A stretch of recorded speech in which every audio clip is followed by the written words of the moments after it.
Donc la coopération entre le Mali et les États-Unis s'est solidement bâtie depuis les premières années de l'indépendance du Mali, mais aussi dans un esprit de respect mutuel, mais aussi un esprit de compréhension et un esprit d'ouverture. Nous avons eu aussi beaucoup d'échanges politiques de haut niveau, beaucoup de dirigeants maliens, Modibo Keïta, Moussa Traoré et d'autres ont eu des visites mémorables, ont eu des interactions avec des dirigeants aux États-Unis.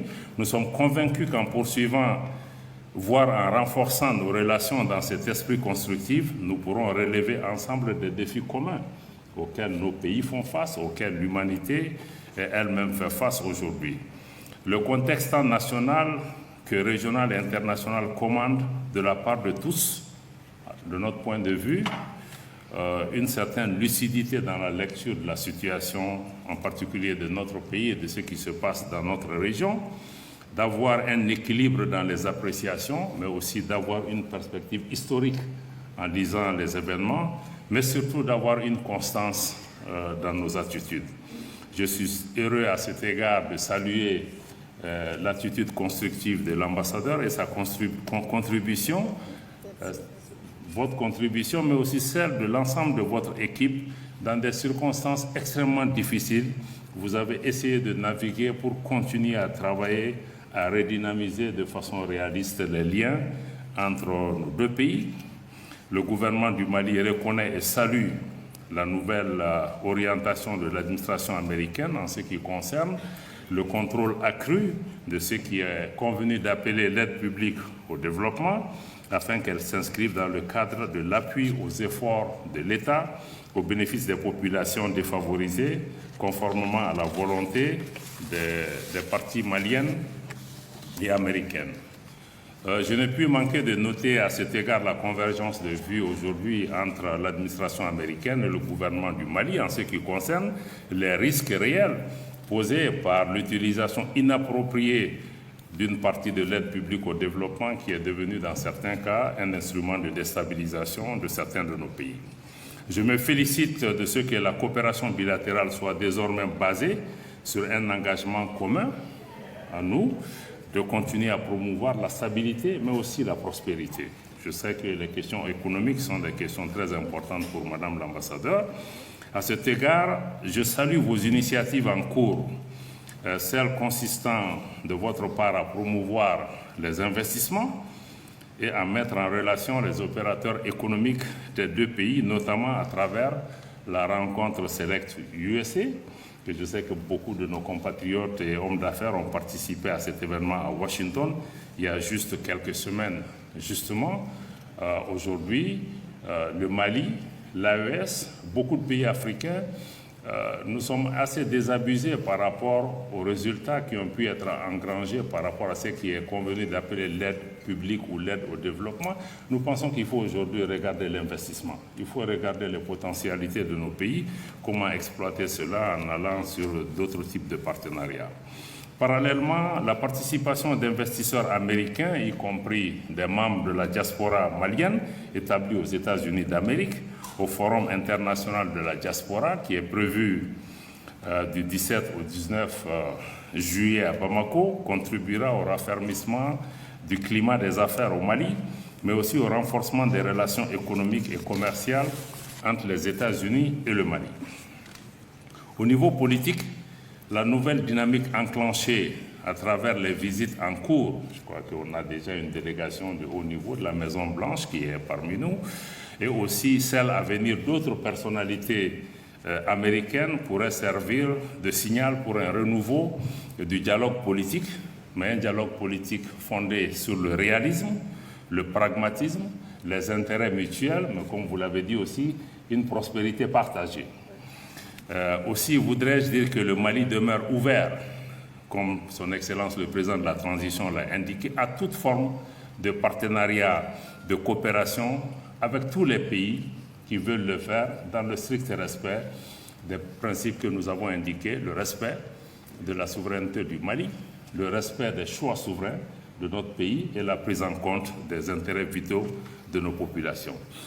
Et c'est les seules balises que nous avons. Nous n'avons pas d'autres conditions pour entretenir une relation avec les pays.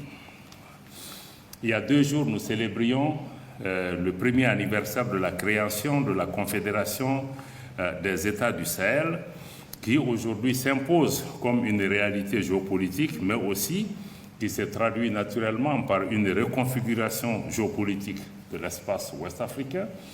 Notre position est d'indiquer que nous avons quitté une organisation, mais nous n'avons pas quitté la région, et nous ne pouvons pas quitter la région.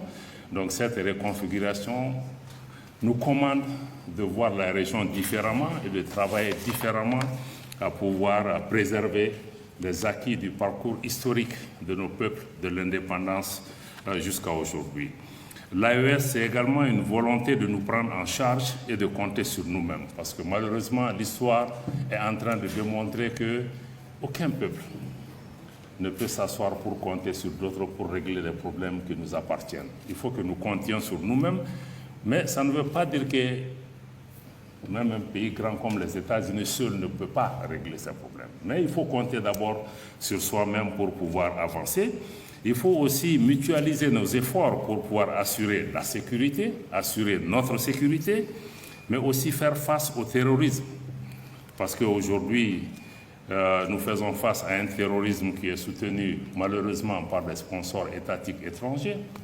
Le terrorisme auquel nous faisons face aujourd'hui n'a rien de religieux, parce que ce terrorisme tue plus de musulmans que même d'autres religions. C'est aussi devenu une guerre par procuration pratiquement pour certains pour avancer des agendas géopolitiques. L'AES aussi nous permet également, à côté de la sécurité, de parler d'une seule voix sur le plan diplomatique et aussi sur le troisième pilier de promouvoir un développement économique, mais aussi une intégration de nos populations, une intégration qui nous permet aussi de travailler à la transformation structurelle de nos économies, et aussi aller vers une industrialisation qui valorise les potentiels économiques des ressources naturelles, les ressources minières de nos pays. Et nous sommes ouverts à le faire avec tout le monde, y compris avec les États-Unis, surtout avec les États-Unis, mais dans le cadre d'un partenariat mutuellement bénéfique en sortant un peu des modèles anciens de prédation qui n'ont pas donné les résultats escomptés. Donc, après avoir dit cela, je voudrais pouvoir m'arrêter là, encore une fois en souhaitant une bonne fête d'indépendance à tous les Américains, en continuant à ouvrir nos bras aux Américains qui sont là, à ceux qui veulent visiter ici, et en vous disant que le Mali demeure aussi un peuple fier, un peuple éternel, et nous ne sommes contre aucun pays, nous ne sommes contre aucun peuple. Nous nous battons pour ce que nous estimons être le bien de notre pays. En faisant cela, comme le dirait Nelson Mandela, Americans should consider that, Mali can be a friendly country. But just we need to understand that your enemies are not our enemies. Your friends are not necessarily our friends. So if we keep that in mind, I know it's difficult because I live in the US. I know most of the time people see things black or white. Unfortunately, life is more complicated and complex than that. But just understand that your enemies might not necessarily be our enemies, and your friends might not be our friends necessarily. That will leave us a space to have a dialogue, a meaningful dialogue, to move forward, to enhance the relationship between Mali and the US based on really mutual understanding, dialogue, mutual respect, and to see how we can advance our collaboration, both at the bilateral level, but also on the international scene. Donc je remercie tous les Américains, tous les cow-boys, tous ceux qui sont dans la salle pour votre aimable attention. Et je voudrais, avec vous tous, que nous puissions souhaiter encore une fois bonne fête à nos amis américains. Et merci infiniment de m'avoir écouté.